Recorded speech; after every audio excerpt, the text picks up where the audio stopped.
Your neighbor's garden has no aphids. Yours is covered in them. Same yard, same sun, same plants. So what is your neighbor doing that you're not? I'll tell you right now, it's not luck. And it's not a $30 bottle of pesticide from the garden center. It's 3 things from the kitchen: water, garlic powder, and 1 specific soap. Total cost? Less than $1 a batch. But before you run to mix it up, you need to know this: there's a tap water mistake that quietly ruins this spray for more than 1-5 American homes, including big cities like Los Angeles, Boston, Dallas, Miami. Stick around. In the next 12 minutes, I'll show you the 3 reasons your neighbor's garden stays clean, the exact recipe, and the water fix nobody's talking about. Here's what most folks get wrong. They think the neighbor is spraying harder or using something stronger. The truth is the opposite. Your neighbor sprays less than you do. Her garden quietly tells the bugs to go somewhere else, and that somewhere else is usually your yard. 3 reasons why. Let's go through them. Reason number 1. Her plants aren't too soft. Aphids are like kids at a candy store. They want the soft, sugary stuff they don't have to work for. When you pour on heavy fertilizer, that blue powder, those fast-release granules, your plants grow fast. The leaves shoot up green and lush, but they're soft, thin, full of sugar. To an aphid, that's a free buffet sign on every branch. Your neighbor feeds slower: compost, worm castings, slow-release organic stuff. Her leaves grow tougher, less sugar inside. The bugs land, take 1 taste, and move on to easier food: your yard. So if you've been feeding heavy, ease off, especially in pest season. Your plants don't need to grow faster, they need to grow stronger. Reason number 2. She has tiny bodyguards. Those little white flowers some folks plant around the vegetable bed? That's sweet alyssum, and it's one of the smartest things you can grow. Those tiny flowers attract tiny good bugs, hoverflies, and lacewings. Their babies eat aphids like popcorn. One hoverfly larva eats dozens of aphids a day, sitting right there on your leaf, doing the job while you sleep. A seed packet costs about $2 at Home Depot. Scatter them around your tomatoes in spring. By midsummer, you've got a free pest patrol working full-time. Dill, cilantro, and yarrow do the same job. Flat, open flowers the good bugs can actually land on. Reason number 3. She broke up the ant deal. Most folks have no idea about this one. Ants and aphids have a partnership. Aphids drink sap and excrete a sticky, sugary stuff called honeydew. Ants love it. So ants protect aphids from the good bugs. They'll chase off ladybugs and lacewings to keep their sugar factories alive. Lots of ants in your garden? You've got aphids. Or you're about to. Your neighbors trick a few pots of mint near the vegetable bed. Ants can't stand the smell. They leave. The good bugs come back in, and the aphids get cleaned up. One serious warning: plant mint in pots only, never in the ground. It'll take over your whole yard in 2 seasons. Now here's the honest part. Sometimes the neighbor is just lucky. Aphids aren't strong flyers. The winged ones get carried by wind from yard to yard. If she has a tall hedge on the windward side, those bugs blow right over her yard and land in yours. Now you know. Let's talk about what to do when the bugs are already there. All right, here's the spray. 3 ingredients, all from the kitchen. Total cost under $1 per batch. Quick honest note before we go further: you will need to buy 1 bottle of Castile soap to start, about $8 at Target, but that 1 bottle lasts the whole season. Just so we're clear on the math, grab a pen. I'm serious. Write this down. You're going to want to mix this up tonight. Here's what you need. 1 quart of clean water. We'll talk about what kind of water in just a minute, because this is where most people mess up. 2 1 teaspoon of plain garlic powder. The $3 jar from the spice aisle at any grocery store. 3 1 tablespoon of unscented Castile soap. Dr. Bronner's Baby Unscented. You'll find it at Target, Walmart, or Whole Foods. Now let me tell you why these 3. The garlic powder. When it hits water, it releases the same stuff that makes your eyes water when you chop a clove. To a soft little aphid, that's tear gas. It also messes with the bug's ability to mate, so the colony shrinks fast. The soap. This part matters. Don't use Dawn. Don't use any dish soap. Dawn is built to strip grease off your frying pan, and your tomato leaf has a thin, protective coating that works like the leaf's skin. The wrong soap can strip that coating and leave the leaf burned, especially in hot sun. Castile soap is different. It's made from food, oils, olive, coconut, gentler on the leaf. But here's the honest part. Even Castile soap can hurt a plant if you pour on too much. Use the amounts I gave you, not more. One last thing. The popular recipe online tells you to use 1 tablespoon of garlic powder. That's too much.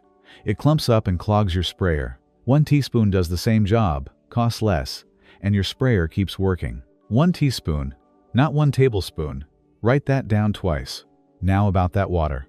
This is the part nobody on YouTube is telling you, and it's the reason most homemade sprays fail. You've probably heard this advice: leave tap water out in a bowl overnight.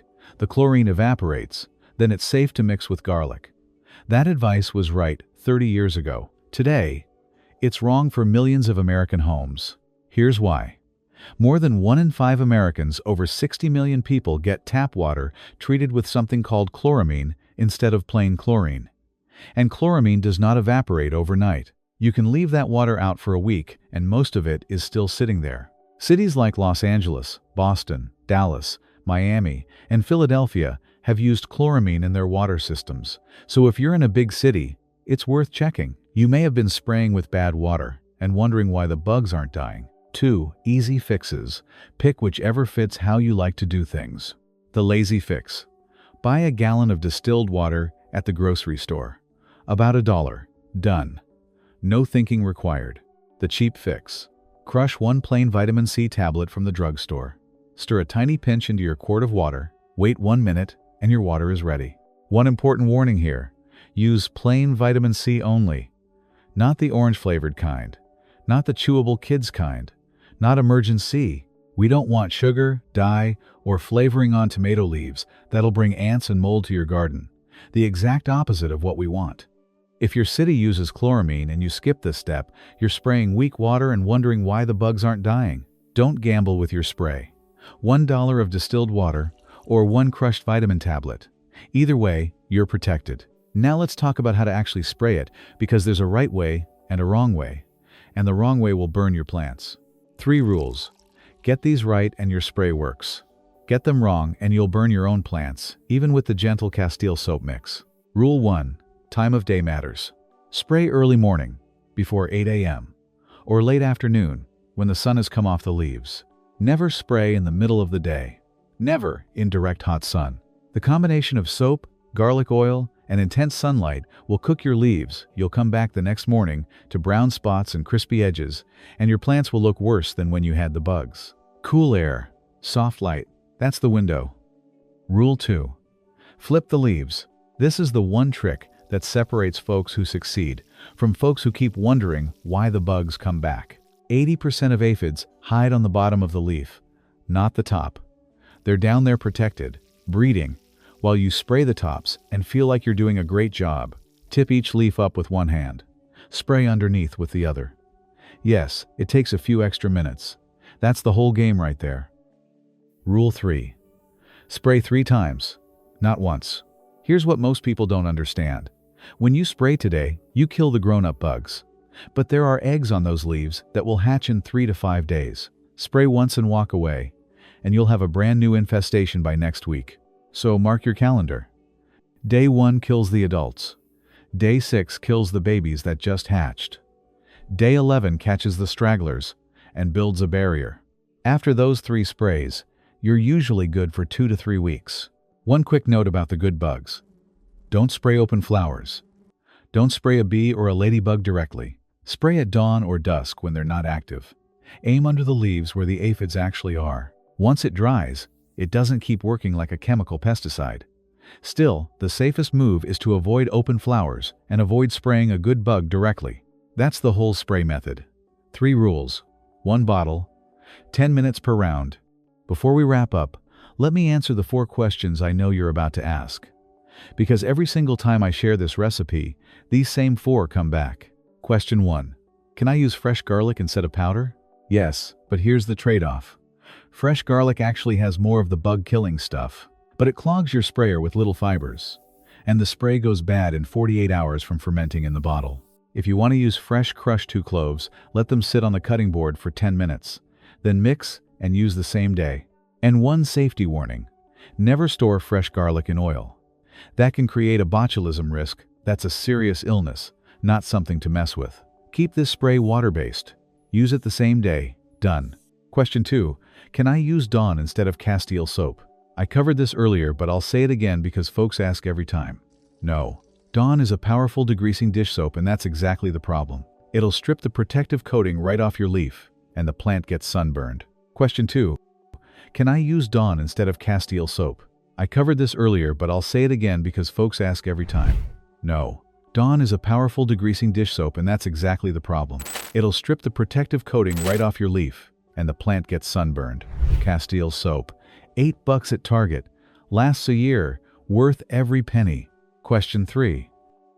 Will this hurt my bees and ladybugs? Not if you follow the rules. Spray at dawn or dusk when they're not active. Don't spray open flowers. Don't spray a bee directly. Once it dries, it doesn't keep working like a chemical pesticide. But the safest habit is still to avoid open flowers and never aim at a good bug directly. Question 4. What about spider mites? I'm going to be honest with you. This spray does not work well on spider mites. They have a different kind of body that the soap can't crack through. For spider mites, you need neem oil. That's a different recipe for a different video. Don't try to make this spray do a job it wasn't built for. Now, what if you're watching this and your plant is already covered? Like you flip a leaf and there are hundreds of aphids stacked on top of each other? Don't panic. Here's the rescue plan. Step 1. Take the plant to the garden hose or kitchen sink. Blast it with a strong stream of water. This knocks off 60 to 70% of the bugs in 1 minute. Be firm, but don't break the stems. Step 2. If more than half a branch is covered in bugs, cut that branch off. I know it hurts, but you're removing thousands of bugs and eggs in one snip, and the plant will grow back stronger. Step 3. That same evening, mix your spray and soak every remaining leaf, top and bottom. Step 4. Spray again the next morning. For severe cases, you go back to back, not the 5-day gap. 2 days in a row to break the cycle. Step 5. Keep that plant away from your healthy plants for 2 weeks. The bugs can crawl or get blown to a neighbor. After 2 weeks and 4 to 5 sprays, most severe infestations are completely gone. Alright, let me give you the whole thing in 45 seconds before you go. 3 reasons your neighbor's garden stays clean. Lighter feeding, bodyguard flowers like sweet alyssum, and pots of mint to break up the ant deal. The spray. 1 quart of clean water, 1 teaspoon of garlic powder, 1 tablespoon of unscented Castile soap. The water tip. If you're in a chloramine city, use distilled water or a pinch of plain vitamin C first. The spray rules. Under the leaves, early morning or late afternoon. 3 rounds, day 1, day 6, day 11. That's it. Less than $1 a batch. Beats a $30 bottle every time. Now do me a favor. Drop a comment and tell me which city you're in. I want to know how many of you are dealing with chloramine water. And tell me which bug is bothering you most this season. I read every comment. If this helped you, hit subscribe. I share a new garden trick every week, real things that work, not fluff. And next week, I'm showing you the $5 thing from the feed store that triples your tomato harvest. Most folks walk right past it. Try this for 1 season. By next summer, you'll be the neighbor with the clean garden,